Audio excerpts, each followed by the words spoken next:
My name is Steve Blank. I lecture at Stanford University and the University of California, Berkeley in the business school. Entrepreneurship is very different than working in a large company.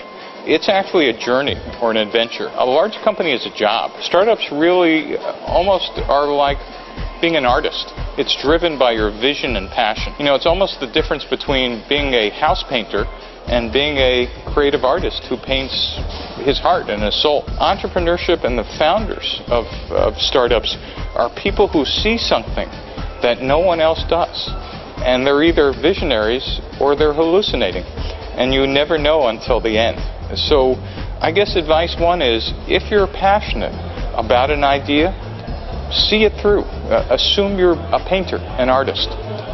Number two, advice two is there is no success without failure.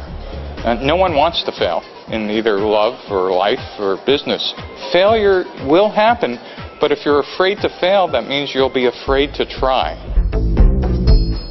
Third piece of advice is entrepreneurs who succeed always don't wait for people to call on them. They're always in front of people and they make their own luck. And then maybe the last piece of advice is kind of connected with the first.